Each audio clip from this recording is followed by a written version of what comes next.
Sebelum lanjut ke cerita, bagi teman-teman yang belum subscribe, silakan subscribe sekarang juga dan aktifkan lonceng notifikasi agar teman-teman tidak ketinggalan cerita terbaru dari kami. Dan tidak usah lama-lama, langsung saja kita masuk ke ceritanya. Selamat mendengarkan. Kejadian ini dialami oleh seorang wanita yang mana dia ini memiliki masa lalu yang kelam. Dan karena dendam masa lalunya itulah Sari menjadi orang yang menyakiti hati sesama wanita. Suatu ketika saat Sari duduk di kelas SMA, Sari mengenal seorang laki-laki.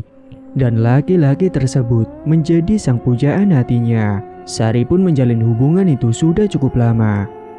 Pada saat itu, Sari selalu pulang dan bahkan berangkat sekolah selalu bersama dengan pacarnya itu. Hingga suatu ketika Sari mengalami kecelakaan, dalam artian Sari tengah mengandung di luar nikah, yang mana dirinya pada saat itu telah melakukan hubungan terlarang dengan pacarnya itu. Sari mengandung pada saat dia sedang duduk di kelas 3 semester akhir akan kelulusan, dan kehamilannya itu pun tidak diberitahukan kepada kedua orang tuanya atau bahkan teman-teman terdekatnya. Sehingga cerita, hingga akhirnya Sari lulus sekolah, namun belum diketahui oleh para guru atau bahkan temannya bahwa dia sedang mengandung. Karena pada saat itu, perut Sari belum terlalu membesar. Hingga setelah lulus sekolah, Sari masih menganggur dan bentuk perutnya itu semakin membesar. Hingga pada akhirnya Sari pun dicurigai oleh ibunya. Karena Sari merasakan sakit perut dan jalannya sudah tidak seperti dulu lagi. Hingga pada akhirnya Sari ditanya oleh ibunya, "Duk, kamu kenapa? Ibu lihat akhir-akhir ini perut kamu selalu kesakitan. Kamu sedang sakit, Duk?" tanya ibunya. Namun Sari hanya terdiam tidak menjawab pertanyaan dari ibunya itu. Akan tetapi ibunya Sari ini masih terus mencecar berbagai pertanyaan kepada Sari.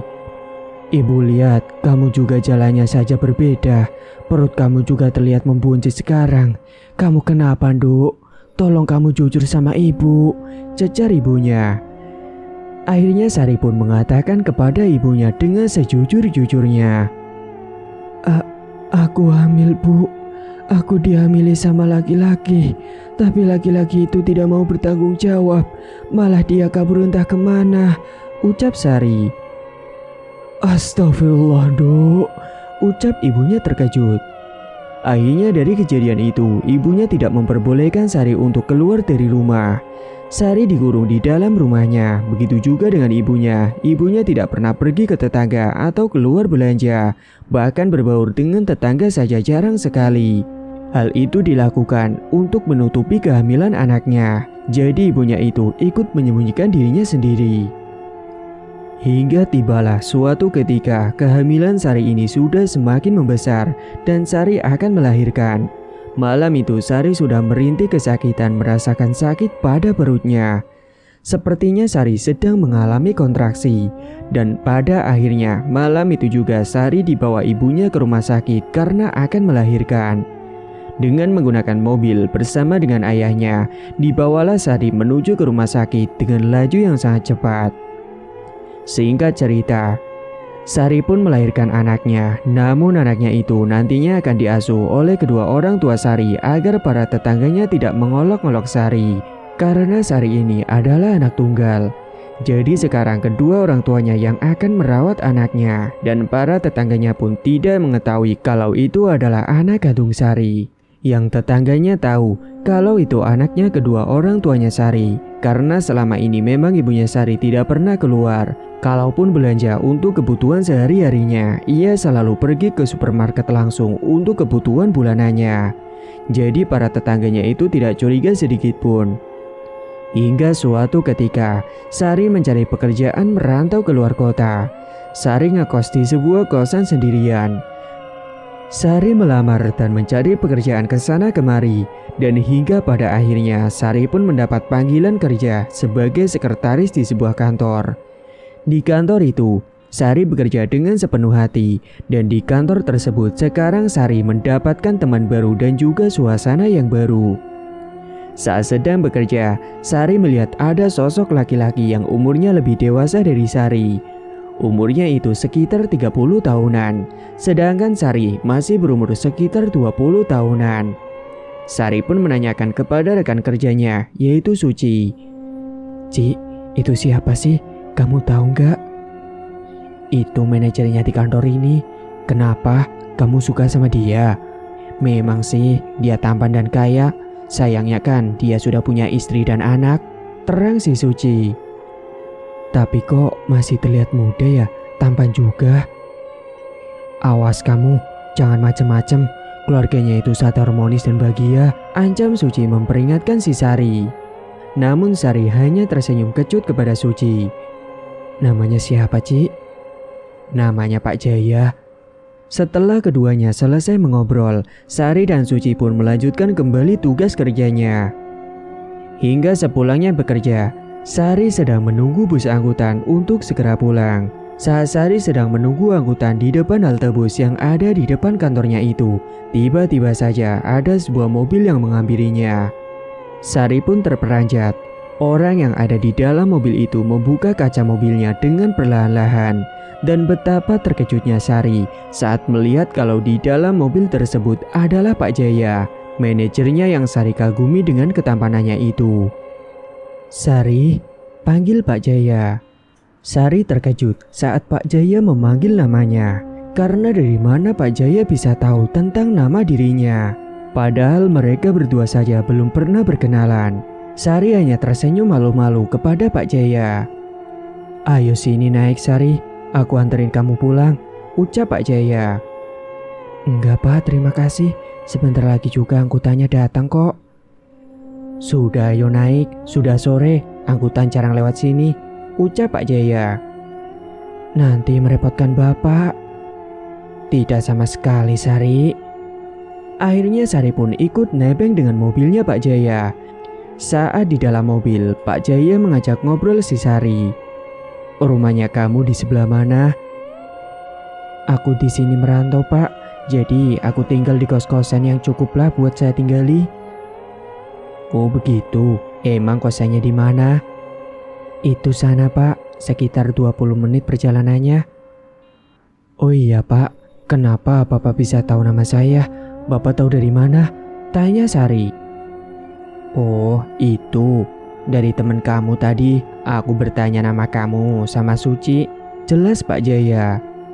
Sari pun langsung tersipu malu, ternyata teman kerjanya itu yang memberitahukan namanya. "Jangan panggil saya Pak dong, panggil aku Jaya saja. Kalau Pak kan terlihat tua sekali," ucap Pak Jaya. "Iya baik Pak, Jaya," jawab Sari gugup.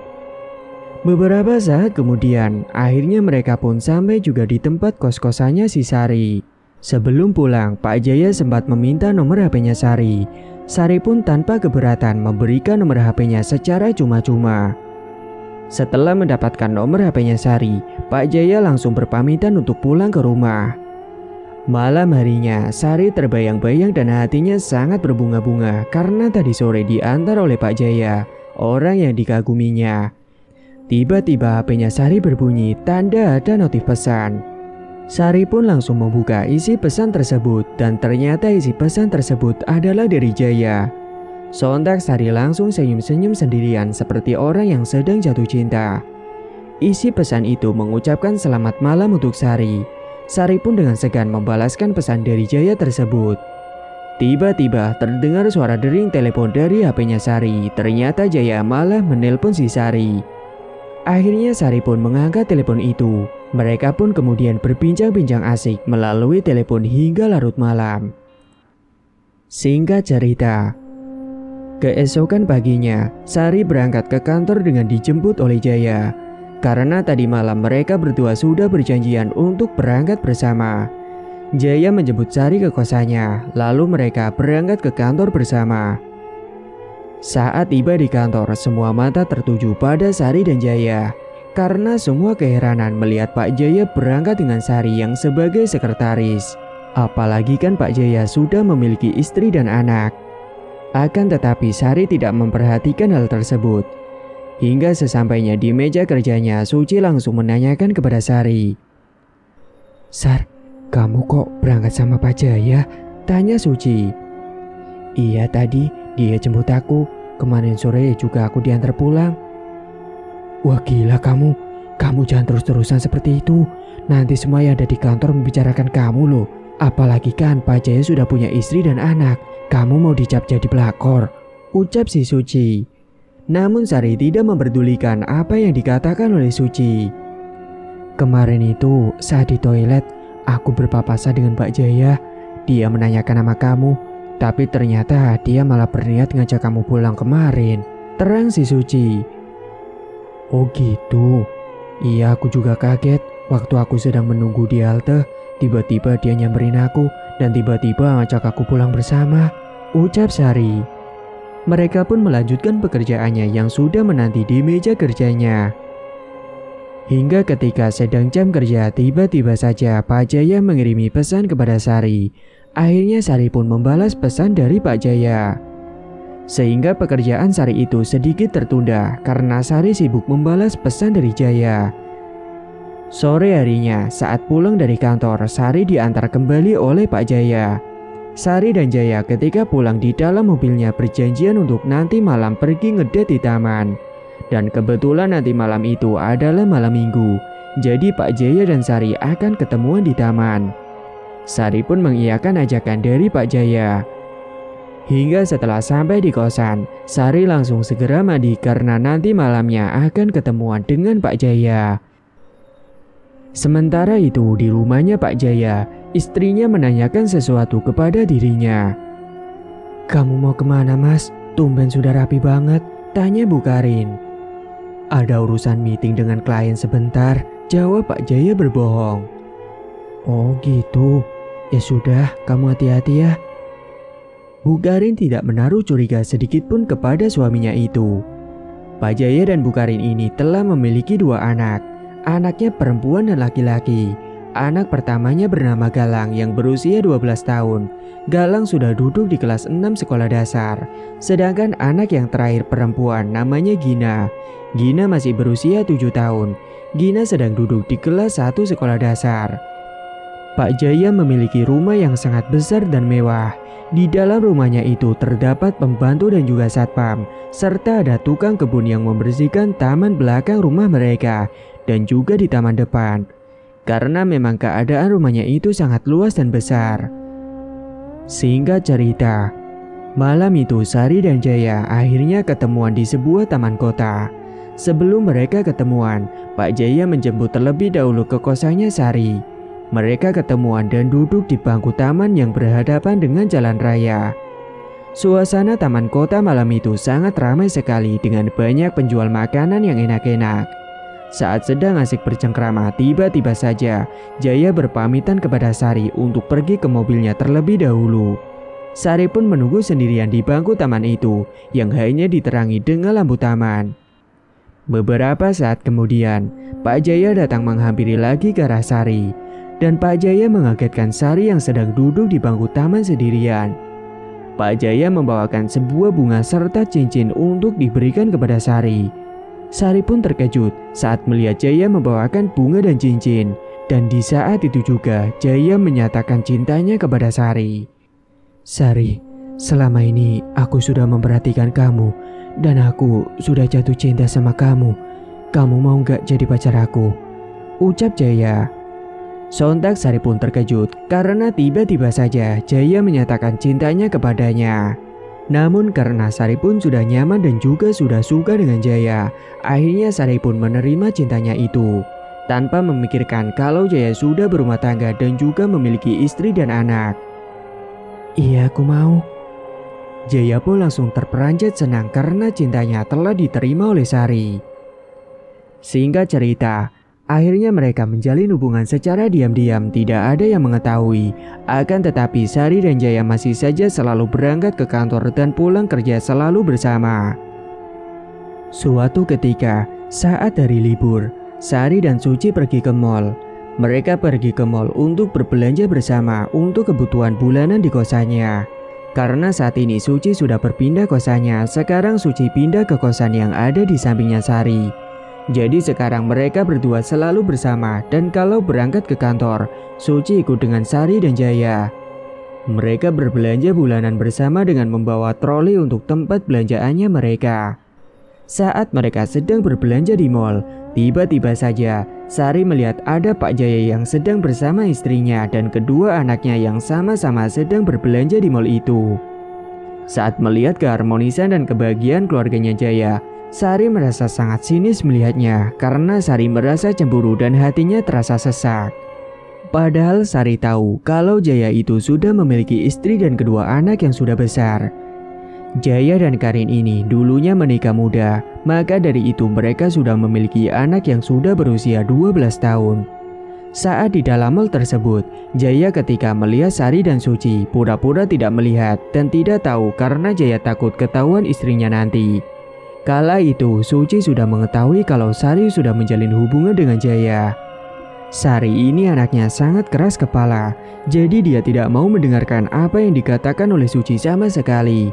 Karena tidak kuat melihat keharmonisan rumah tangganya Mas Jaya, akhirnya Sari pun mengajak Suci untuk pergi dari tempat itu. "Ci, ayo pergi dari sini, panas di sini."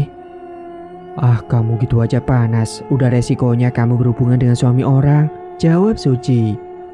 "Sudahlah, ayo pergi ke tempat lain saja," timpal Sari.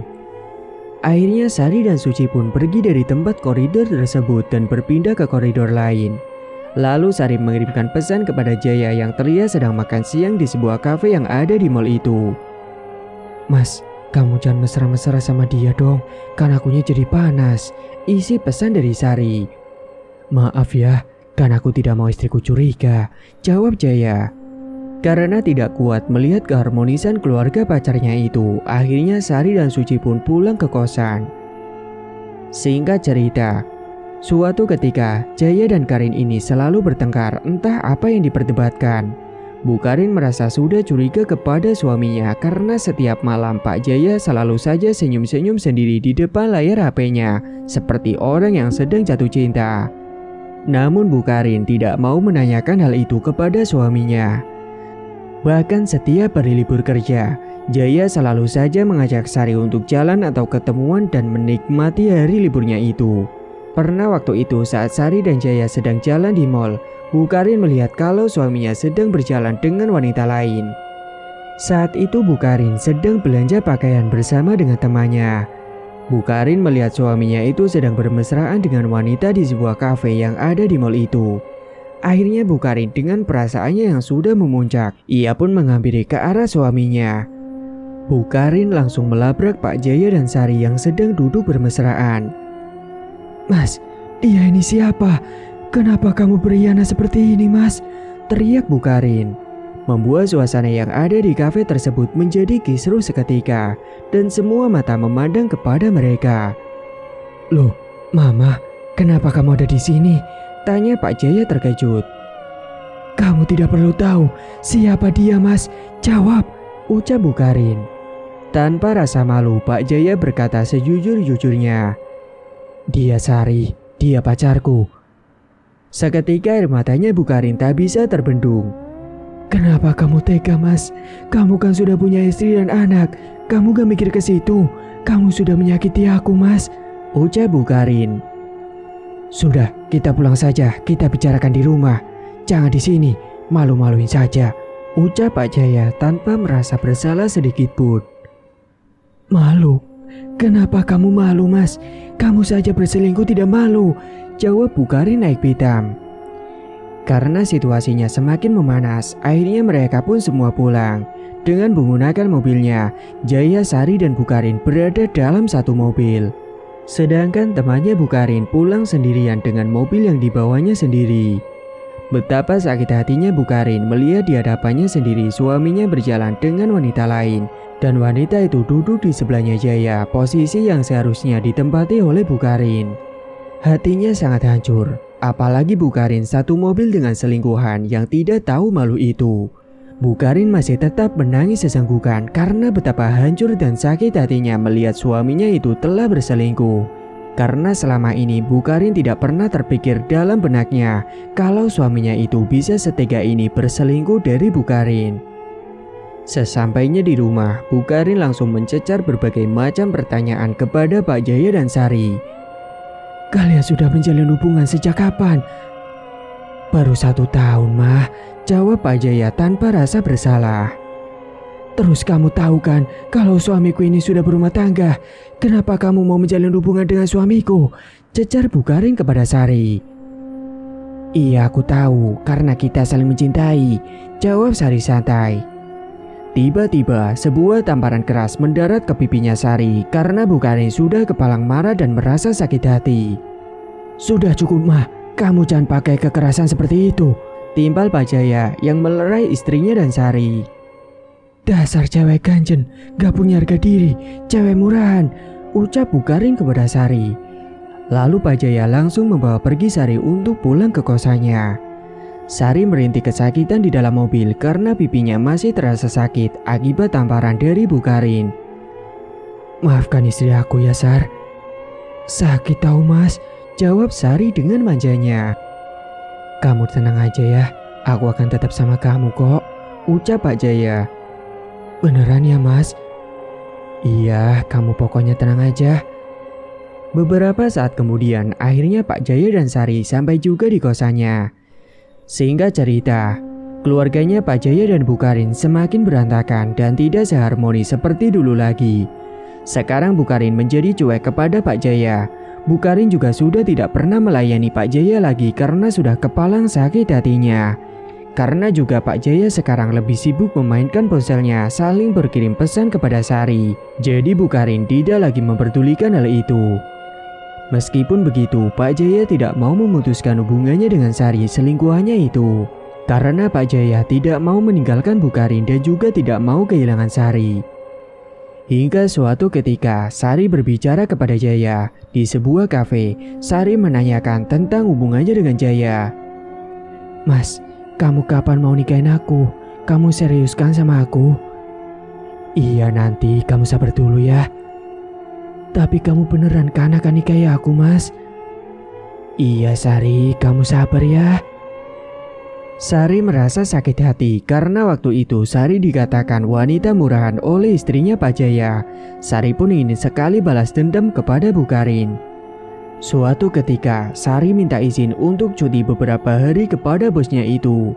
Karena Sari belum pernah ambil cuti, Sari juga mengajak Suci untuk ambil cuti. Ci, nanti kita ambil cuti ya, kan selama ini kita belum pernah ambil cuti, ucap Sari. Iya sih, memangnya mau kemana kau ambil cuti?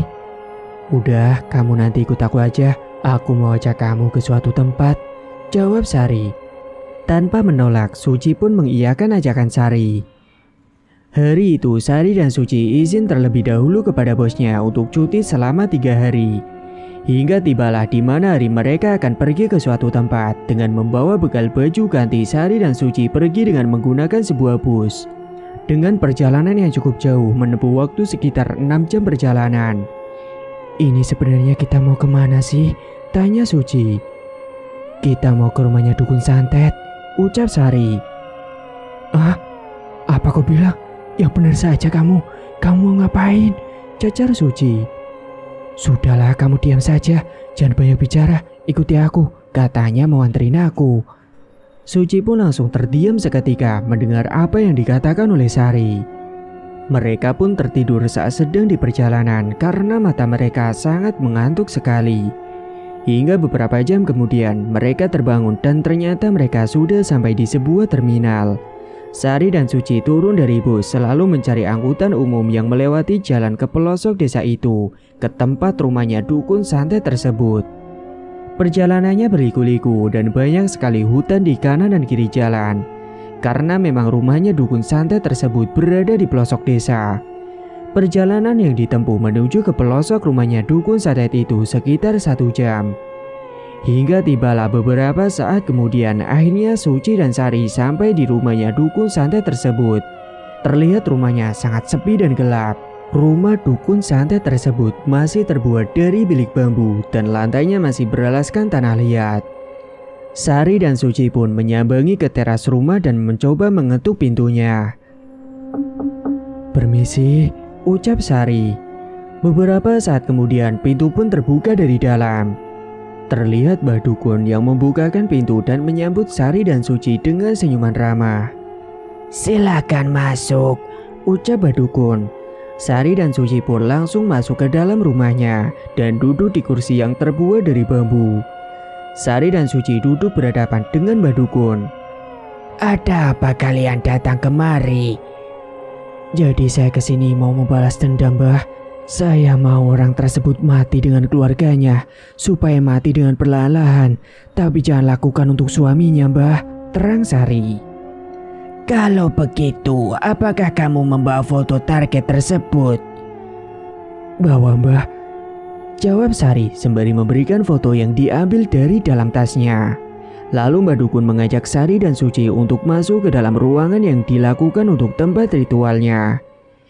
Ayo kalian ikut masuk ke dalam. Sari dan Suci pun mengikuti apa yang dikatakan oleh Mbak Dukun untuk ikut ke dalam ruangan itu. Saat Sari dan Suci memasuki ruangan ritual, suasananya sangat mencekam dengan semua interior yang ada di dalam ruangan itu serba berwarna hitam. Dan saat memasuki ruangan itu, Sari dan Suci mencium bau anyir yang menyeruak. Di dalam ruangan tersebut, banyak sekali benda-benda keramat seperti keris, boneka pocongan, dan juga lukisan-lukisan Jawa yang menyeramkan gambarnya. Sari dan Suci merinding saat berada di dalam ruangan itu. Dan juga ada paku, jarum, guci-guci yang ada di meja ruangan tempat ritualnya, serta ada beberapa sesajen dan kembang 7 rupa. Siapa nama orang ini? Tanya Mbak Dukun menunjuk ke arah foto si target. Karin, Mbah. Mbak Dukun lalu mempersiapkan guci yang terbuat dari tanah liat dan membakarkan kemenyan di atas guci tersebut. Saat kemenyannya sudah dibakar, lalu Mbak Dukun langsung merapalkan mantranya di atas kemenyan. Dan fotonya Bu Karin itu diikatkan dengan boneka pocongan, lalu ditusuk dengan menggunakan jarum tajam. Mbak Dukun berkomat-kamit membaca mantranya. Dan saat itu juga, Sari dan Suci merasa ketakutan karena saat Mbak Dukun sedang merapalkan mantranya, hawa yang dirasa di dalam ruangan itu berubah menjadi sangat mencekam. Sari dan Suci merinding saat merasa ada angin kencang yang masuk ke dalam ruangan itu. Dan beberapa lukisan yang ada di dalam ruangan itu jatuh ke tanah. Seketika Sari dan Suci pun terperanjat ketika sedang merapalkan mantranya. Tiba-tiba saja banyak sosok-sosok makhluk yang menampakkan dirinya di hadapan Sari dan Suci. Hingga membuat mereka berdua ketakutan karena di hadapannya itu ada sosok genderuwo, kuntilanak, sosok pocong yang berdiri di belakang tubuhnya Mbak Dukun. Suci yang tidak kuat melihat sosok-sosok itu akhirnya pingsan seketika. Suci kemudian dibiarkan pingsan di tempat itu hingga akhirnya Suci bangun dengan sendirinya setelah 15 menit. Saat Suci tersadar, sosok-sosok itu sudah tidak ada lagi di hadapannya. Suci pun merasa lega karena sosok-sosok itu sudah menghilang. Sosok-sosok tadi itu yang nantinya akan dikirimkan kepada Bu Karin dan kedua anaknya. Bawalah tanah ini, nanti kamu berikan kepada orang yang ada di dalam rumahnya, ucap Mbak Dukun sembari memberikan kantong plastik yang berisikan tanah tersebut. Tanah apa ini, Mbah? Itu adalah tanah kuburan. Tanah kuburan itu yang akan membuat keluarganya akan perlahan-lahan mati satu persatu. Baik, Mbah, nanti akan saya kerjakan perintah Mbah. Bagus, jawab Mbak Dukun. Hingga setelah semuanya selesai, Mbak Dukun mengizinkan Sari dan Suci untuk pulang segera. Pulanglah dan lakukan apa yang sudah saya katakan tadi. Akhirnya Sari dan Suci pun pulang dengan membawa tanah kuburan yang sudah diberikan oleh Mbak Dukun. Dengan mengendarai angkutan umum dari pelosok menuju ke kota. Hingga sesampainya di kota, Sari dan Suci langsung menaiki bus untuk pulang ke kotanya. Dengan menggunakan bus, mereka menempuh perjalanan sekitar 6 jam perjalanan. Singkat cerita, Sari dan Suci pun akhirnya sampai juga di kosannya. Namun saat sedang berjalan menuju ke kosannya, Suci melihat kalau di belakang tubuhnya itu ada sosok pocong yang mengikuti di belakangnya. Sontak Suci bergidik ngeri. Suci langsung menanyakan kepada Sari. Sar, itu di belakang kamu ada sosok pocong yang mengikuti kamu. Namun Sari hanya tersenyum kepada Suci. Bukannya malah takut, akan tetapi Sari malah senyum. Loh, kok kamu malah senyum-senyum gitu sih? Apa kamu gak takut, Sar? Tanya Suci. Sudahlah, jangan terlalu kamu pikirkan. Ini memang sudah resikonya. Keesokan harinya, Sari mendatangi rumahnya Jaya dengan membawa kantung plastik yang berisikan tanah kuburan yang didapat dari Mbak Dukun. Terlihat keadaan rumahnya itu sangat sepi, hanya ada satpam dan tukang kebun yang sedang membersihkan tanaman di taman dan depan rumahnya. Dan ini adalah kesempatannya Sari untuk memberikan tanah kepada tukang kebun yang juga sedang menanam tanaman di taman depan rumah. Tukang kebun tersebut melihat ada kedatangan sosok wanita. Namun tukang kebun tersebut tidak terlalu menghiraukan wanita tersebut. Sari langsung menemui satpam yang ada di depan posnya. "Maaf Pak, permisi, pemilik rumah ini ada di rumah?" tanya Sari. "Oh maaf Mbak, pemiliknya sedang pergi keluar tadi barusan." "Ada perlu apa ya Mbak?"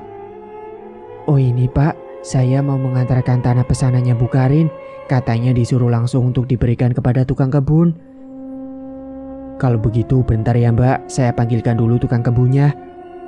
Sari pun menunggu di depan gerbang rumahnya dan beberapa saat kemudian tukang kebun itu pun datang menghampiri ke gerbang depan rumah. "Ada apa ya Mbak?" tanya tukang kebun. "Ini Mas, tanah pesanannya Bu Karin. Katanya Mas disuruh memakai tanah ini buat media tanamnya." Tukang kebun itu pun menerima tanah kuburan tersebut tanpa banyak tanya kepada Sari. Setelah menerima tanah tersebut, Sari pun pulang dan berpamitan kepada Pak Satpam serta tukang kebun. Hatinya Sari pun gembira karena sebentar lagi pembalasan dendamnya akan segera terbalaskan.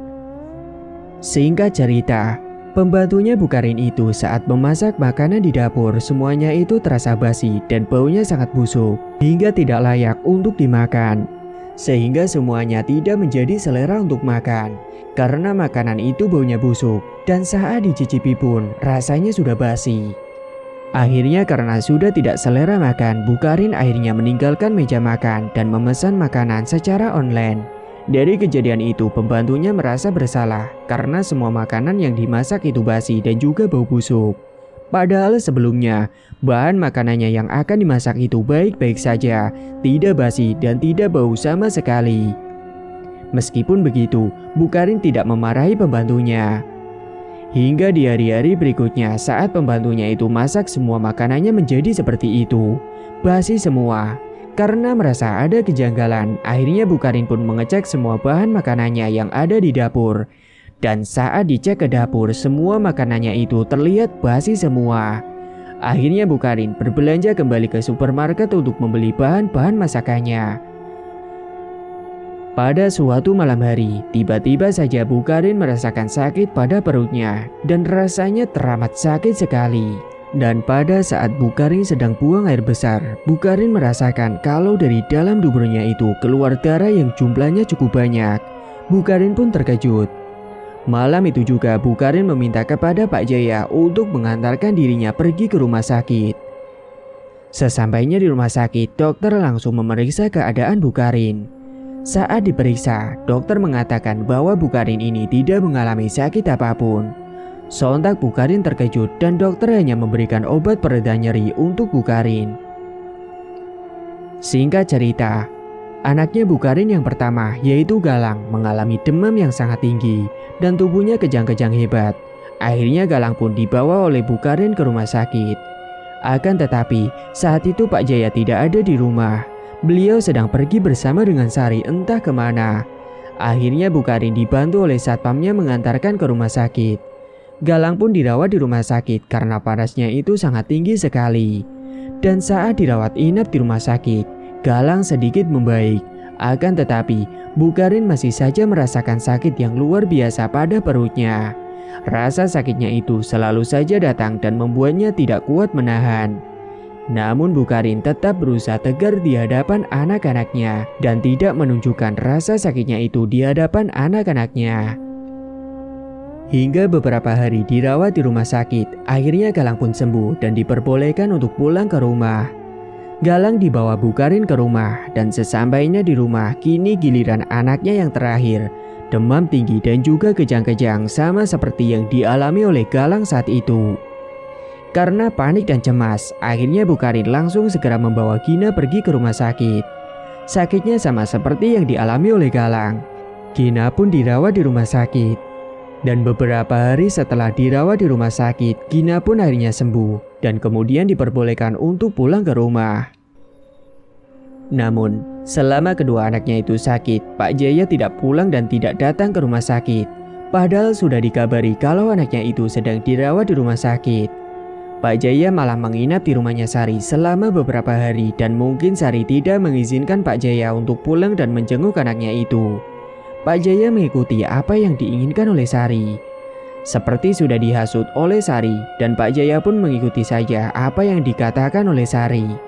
Sampai anaknya sakit pun Pak Jaya tidak diperbolehkan untuk datang menjenguk.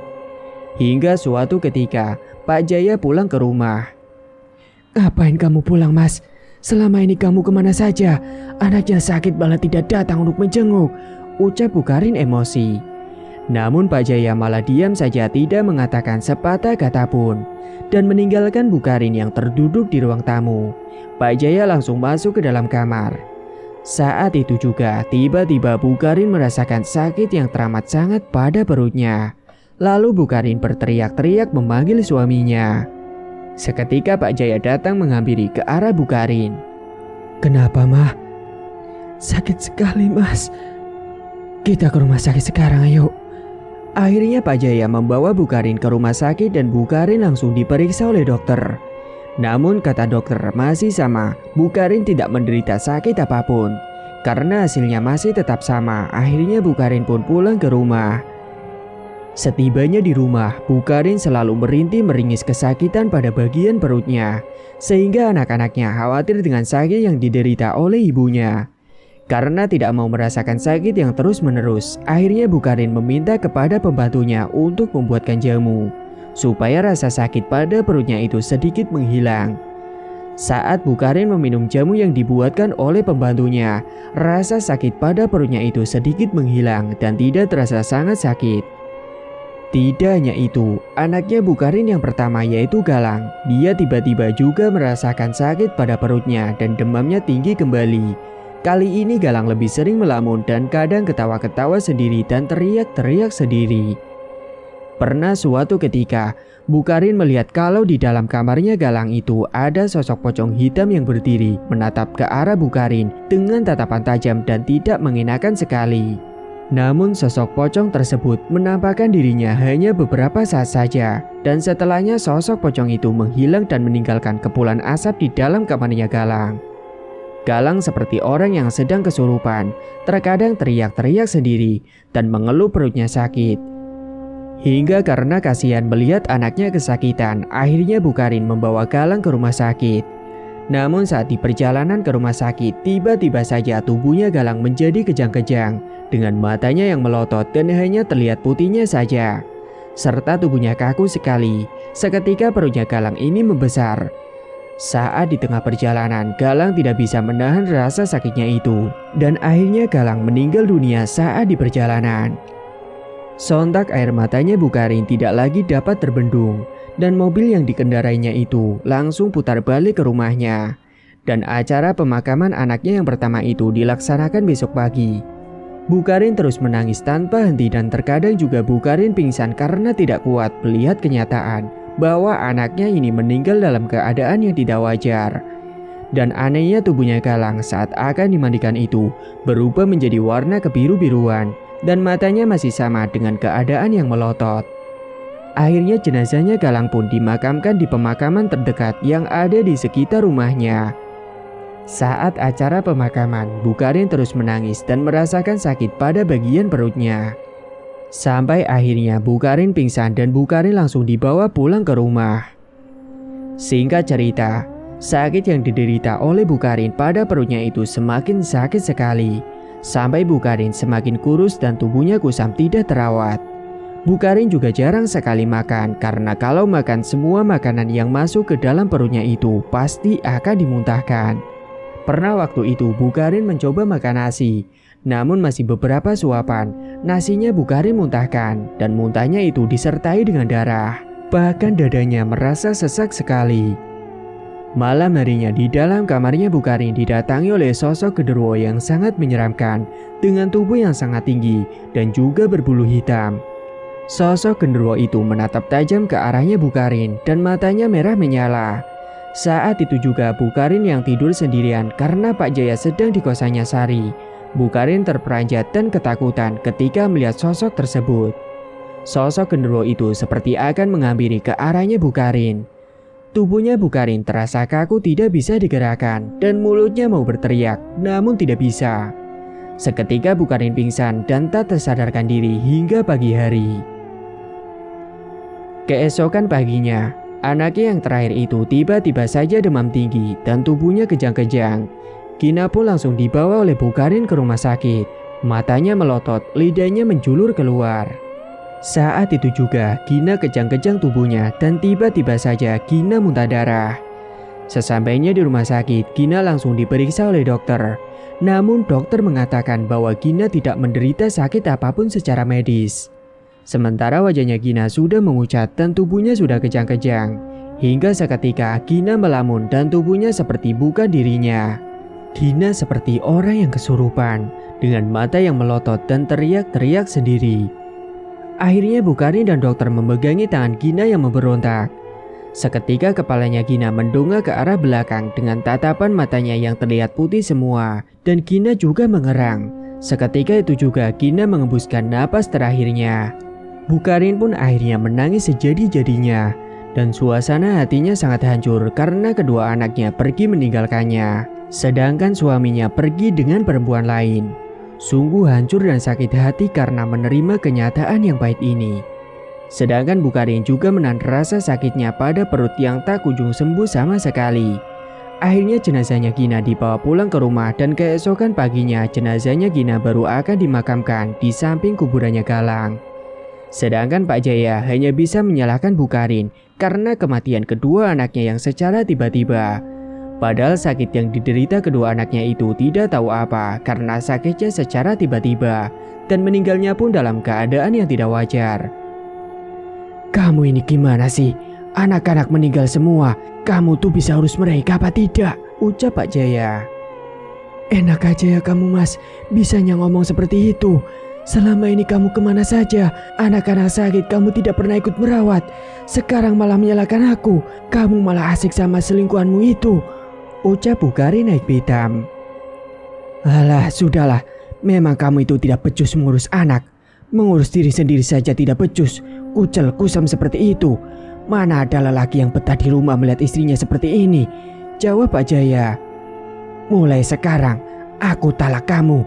Ucap Pak Jaya seketika. Sontak hatinya Bukarin terasa sangat sakit dan teriris, dan tubuhnya terasa kosong dan hampa. Sudah kehilangan kedua anaknya dan sekarang harus kehilangan suaminya. Akhirnya Bukarin pun pindah dari rumahnya Pak Jaya. Bukarin pulang ke rumah ibunya. Dan Bukarin semakin merasakan sakit pada perutnya, sampai perutnya Bukarin ini membuncit seperti orang hamil. Akan tetapi Bukarin tidak hamil. Perutnya semakin membesar dengan otot-otot yang ada di dalam perutnya terlihat sangat jelas sekali di depan perutnya. Bukarin terus merintih kesakitan dan pada akhirnya Bukarin tidak dapat menahan rasa sakitnya itu. Bukarin meninggal dunia saat Bukarin melihat ada sosok genderuwo dan sosok pocong serta kuntilanak yang berdiri mengelilingi tubuh Bukarin saat sedang terbaring di atas kasurnya. Namun saat Bukarin mencoba berteriak, ia tidak bisa dan tubuhnya juga terasa kaku. Saat itu juga Bukarin meninggal dunia. Perutnya dipegang oleh sosok genderuwo dan tiba-tiba Bukarin mengembuskan napas terakhirnya dengan matanya yang melotot dan lidahnya yang menjulur keluar. Sontak ibunya Bukarin langsung syok melihat Bukarin dengan keadaan meninggal yang mengenaskan. Tubuhnya membiru dan kurus kering serta perutnya yang membuncit sangat besar sekali. Ibunya langsung menangis dengan sejadi-jadinya melihat anaknya telah tiada. Singkat cerita, keesokan harinya jenazahnya Bukarin segera dimandikan dan disolatkan. Para pemandi jenazah yang memandikan jenazahnya Bukarin itu melihat tubuhnya Bukarin merasa iba karena meninggal dengan keadaan yang mengenaskan serta tidak diketahui sakit yang dideritanya. Apalagi beliau meninggal dalam keadaan yang tidak wajar, dengan matanya yang melotot, perutnya yang membuncit, dan sekujur tubuhnya membiru semua. Hingga setelah selesai dimandikan, jenazahnya pun segera dikafani. anehnya saat akan dikafani, perutnya Bu Karin ini tiba-tiba saja mengecil dengan sendirinya dan matanya yang tadi melotot itu menjadi seperti semula lagi. Ibunya Bu Karin merasa lega melihatnya karena anaknya sudah kembali seperti semula dan prosesi memakaikan kain kafan pun berjalan dengan lancar. Saat itu juga Pak Jaya dengan Sari yang kabarnya sudah menikah datang ke rumahnya ibunya Karin untuk melayat dan mereka berdua ikut mengantarkan ke pemakaman terakhirnya. Namun karena ibunya Bu Karin ini sudah mengetahui sikapnya mantan suaminya Karin dan datang dengan membawa istri barunya, ibunya Bu Karin menatap sinis kepada Pak Jaya dan Sari yang berpura-pura ikut berduka cita. Padahal dalam hatinya Sari, dia merasa kalau dia telah menang merebutkan suaminya dan sekarang Bu Karin yang kalah dan menerima keadaan yang sangat pilu dan tragis akibat perilakunya Sari demi bisa memiliki Pak Jaya seutuhnya. Setelah acara pemakamannya selesai, Pak Jaya dan Sari langsung pergi dan pulang tanpa berpamitan terlebih dahulu kepada mantan mertuanya itu. Singkat cerita, seminggu setelah meninggalnya Bu Karin, tiba-tiba saja Pak Jaya dipecat dari perusahaannya karena telah melakukan kesalahan yang sangat besar, yaitu dengan menggelapkan uang kantor yang jumlahnya sangat banyak. Dan akhirnya sekarang Pak Jaya bangkrut, tidak memiliki pekerjaan lagi. Sedangkan Sari sekarang, dia mengalami sakit yang dideritanya sama seperti yang diderita oleh Bu Karin saat itu. Sari merintih kesakitan dan perutnya semakin membesar. Sedangkan untuk periksa ke rumah sakit saja, Sari tidak memiliki biaya untuk berobat. Apalagi sekarang Pak Jaya hanya pengangguran dan mobilnya semua disita. Hidup mereka sekarang menderita karena ulah yang dibuat oleh mereka sendiri. Hingga suatu malam saat sedang berada di dalam kamarnya, perutnya Sari ini semakin kencang dan juga membesar, seakan seperti mau meledak. Hingga tiba-tiba saja saat sedang di dalam kamarnya, Sari melihat ada sosok genderuwo, sosok pocong dan juga kuntilanak berdiri tepat di samping kasurnya Sari. Sosok-sosok itu mulai mendekati Sari. Saat Sari mau berteriak, mulut Sari terasa seperti terkunci dan tidak bisa berteriak.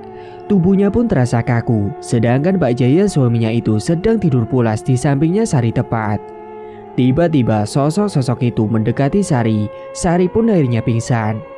Saat Sari pingsan, disitulah perutnya Sari yang membesar dimakan oleh sosok-sosok tersebut secara bergantian dan digigitnya secara ganas.